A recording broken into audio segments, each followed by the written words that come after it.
Bonjour et bienvenue dans ce nouvel épisode de Médium spirituel. Mon nom est Isabelle B. Tremblay. Je suis auteure médium conférencière dans le domaine de la spiritualité et de la médiumnité. J'ai écrit deux, trois, quatre livres sur la médiumnité et la spiritualité qui ont en commun le mot âme dans la plupart de tout. Vous pouvez trouver mes livres en librairie. S'ils ne les ont pas, vous les commandez. Voilà, ma petite intro est faite. Aujourd'hui, j'ai envie de vous parler d'un sujet qui préoccupe certaines personnes, mais je ne sais pas jusqu'à quel point certaines personnes vont se poser ces questions-là. Mais je sais que ça m'arrive de temps en temps en consultation d'avoir ce type de questionnement-là ou de remise en question. En fait, c'est quand on ressent le besoin ou quand doit-on rendre accessibles nos capacités, les offrir, pas en cadeau, mais offrir nos services, ou quand on sait que c'est la bonne direction qu'on doit prendre. Mais avant d'aller dans cette direction-là, il est arrivé un petit quelque chose ce matin, puis je voulais vous sensibiliser. Si vous m'écoutez, si vous me regardez, vous voyez, c'est mon visage. J'ai des lunettes, j'ai les cheveux attachés, parfois j'ai les cheveux détachés. Mes cheveux sont châtains, foncés. Je n'ai pas les cheveux rouges. Et pourquoi je vous dis ça ce matin? C'est parce que j'ai quelqu'un qui m'a contacté pour me dire qu'elle pensait avoir eu une consultation avec moi, mais en tombant sur ma page Facebook, s'est rendu compte que ce n'était pas moi, mais que c'était quelqu'un qui utilisait mon nom et ma réputation pour faire des consultations et rencontrer des gens, extorquer de l'argent, j'imagine, et tout, en se faisant passer pour moi. Donc, c'est juste pour vous dire de faire attention et que si vous le voulez être certain de me contacter moi, vous allez directement sur ma page Facebook qui a 16 000 abonnés ou, et c'est ce que je préfère, je donne rarement des rendez-vous par Facebook parce que je veux que ce soit officiel. Vous allez sur ma page web isabelletremblay.net ou médiummalgrémoi.com dans l'onglet Contact, où vous pouvez même prendre rendez-vous directement sur mon site Internet, mais vous assurez que c'est moi en passant dans ces lieux officiels-là.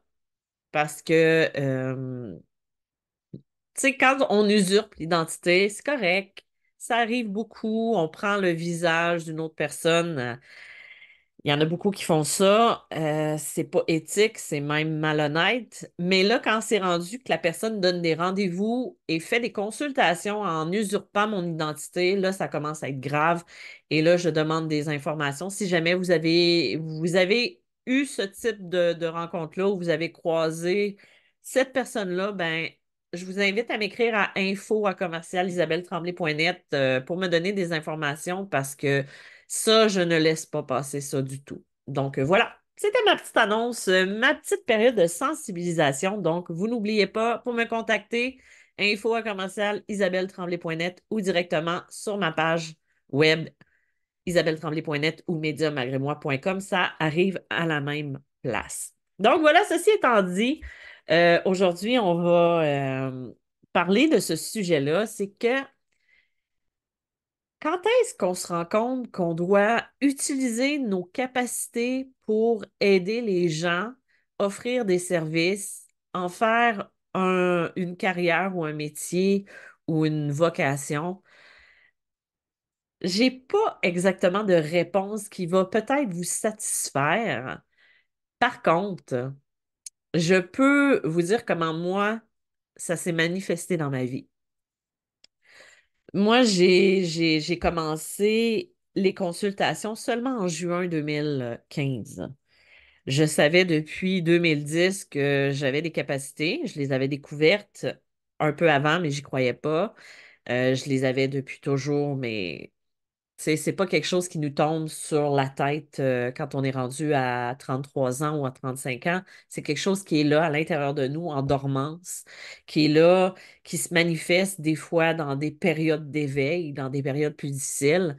Et moi, c'est arrivé cet éveil-là vers 2007, 2008 quand j'ai acheté ma maison, mais je recommencerai pas ce discours-là, je recommencerai pas cette histoire-là. Si vous voulez avoir plus d'informations, j'en parle dans mon premier podcast de comment c'est arrivé. Là, je suis un petit peu penchée parce que j'ai Germaine qui aimerait bien s'inviter dans le truc et je l'empêche de monter un petit peu parce que ça ne me tente pas de faire du montage. Voilà, c'est dit. Donc, pour les personnes qui sont intéressées à connaître mon parcours, ben, j'en parle dans Médium malgré moi, le livre, et j'en parle aussi dans le premier podcast, comment mon éveil médiumnique, je ne parle pas de mon éveil spirituel, mais mon éveil médiumnique s'est produit, s'est passé. Donc, moi, c'est sûr que à ces débuts-là, ce n'était pas quelque chose que j'envisageais de faire de la consultation, de rencontrer les gens, je, je, j'avais aucune idée de ce que je ferais. Je pourrais même pas dire comment c'est arrivé, mais à un moment donné, j'ai senti à l'intérieur de moi que j'avais besoin d'aider les gens, que c'était quelque chose de plus fort, non pas pour user de de leur bienveillance ou tenter de faire de l'argent avec ça parce que au début, c'était presque donné là, ce que je faisais. À un moment donné, il a fallu que je me remette sur les rails, que je mette des limites parce que j'en donnais beaucoup trop. Euh, et quand est venu le moment où j'ai voulu transmettre cette capacité-là pour pouvoir aider les gens, je pense que c'était à force de voir le bien que ça pouvait apporter, les messages que j'avais, que je recevais, que je transmettais. Je savais qu'il y avait beaucoup de personnes qui étaient en deuil. J'avais des messages qui arrivaient dans ma vie un peu n'importe comment parce qu'au début, c'était pas contrôlé, c'était un peu aléatoire. Et un jour, ben, je me suis dit, à force de me faire dire que c'est ce que je devais faire, ben, je me suis dit, je vais commencer, je vais débuter et le faire. Donc, ma première cliente, ça ne s'était pas passé super bien. J'avais Kimo à ce moment-là et Kimo n'aimait pas beaucoup les étrangers, donc il m'a fait une petite scène que je n'ose même pas raconter ici parce que c'est un petit peu trop gênant, mais c'est très drôle. J'ai encore un petit peu d'orgueil quand même. Et quand j'ai fait ma première consultation, je voulais tout lâcher après. Je voulais tout abandonner. Je n'arrivais pas à gérer le stress, je n'arrivais pas à gérer euh, tout ce qui venait avec comment je pourrais dire ça? J'avais l'impression que quand je m'apprêtais à faire une consultation, que j'allais avoir, comment je pourrais dire? Que je me jetais dans le vide et que j'avais personne pour me ramasser, pour m'empêcher de me planter un peu.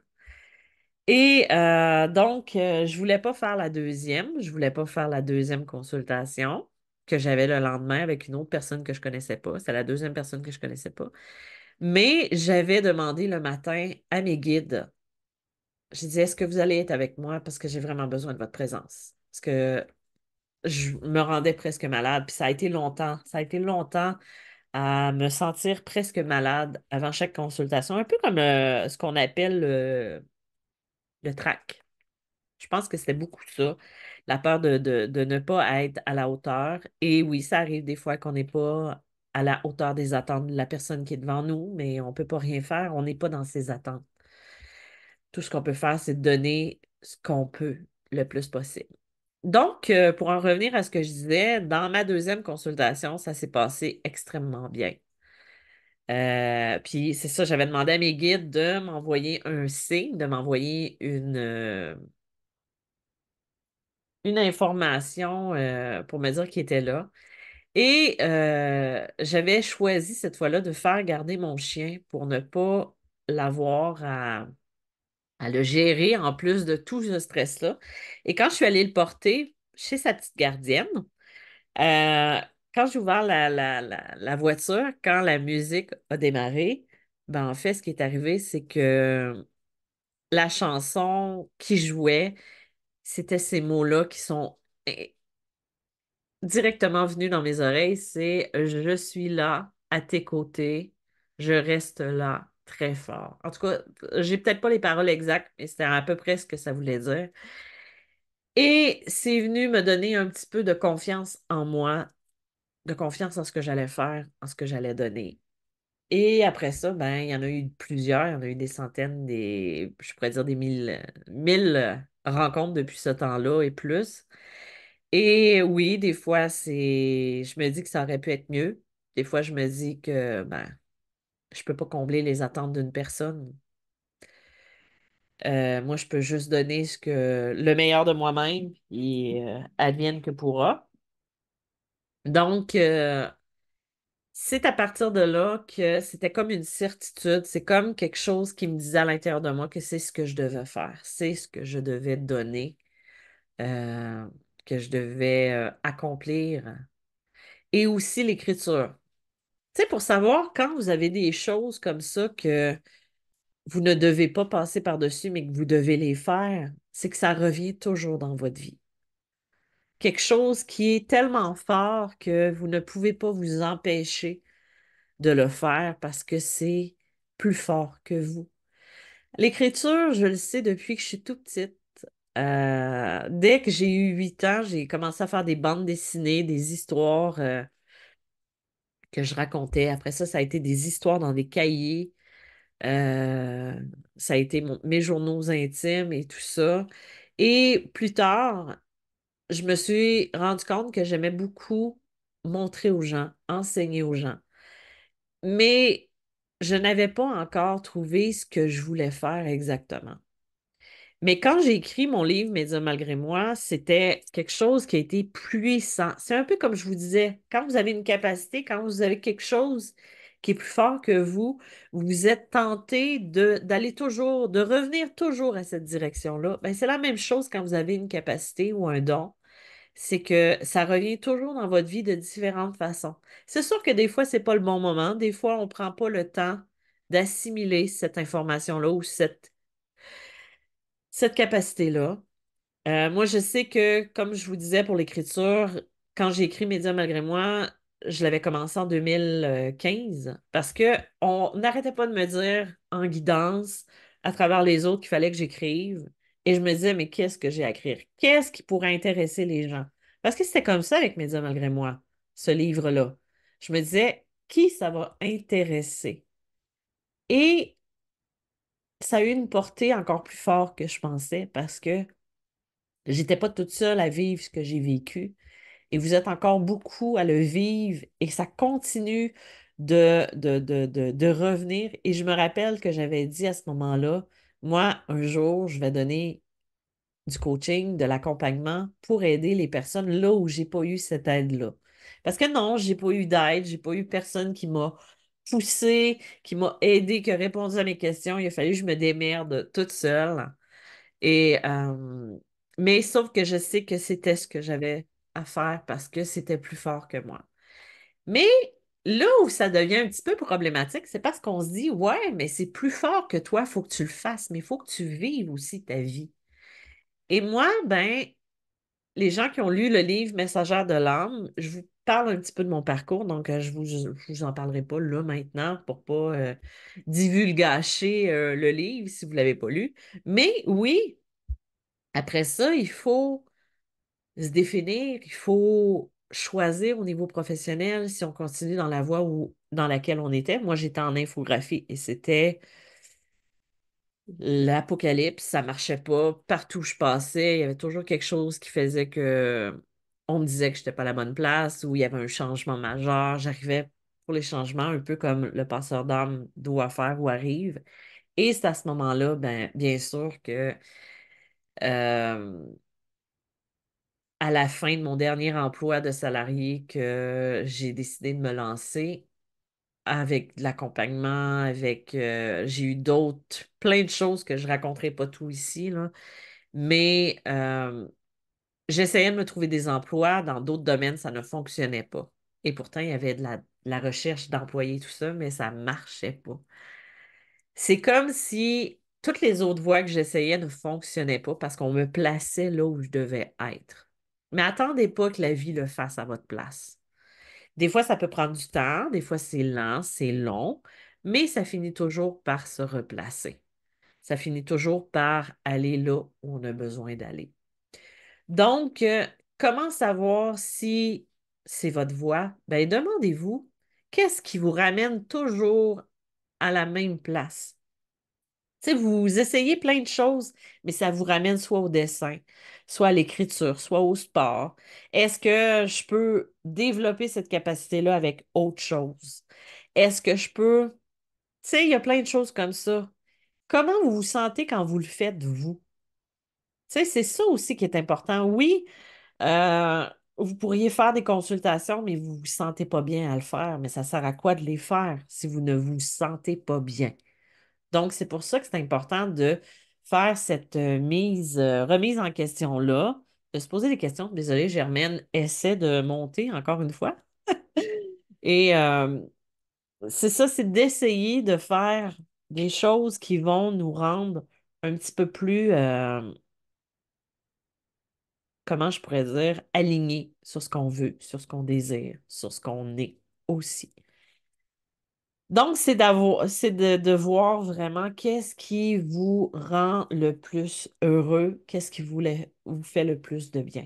Puis c'est aussi de trouver la façon de le faire à vous, de ne pas copier ou d'usurper, tant qu'à faire ça, de ne pas copier quelqu'un parce que vous pensez que c'est la méthode. Il n'y a pas de méthode, c'est votre méthode à vous.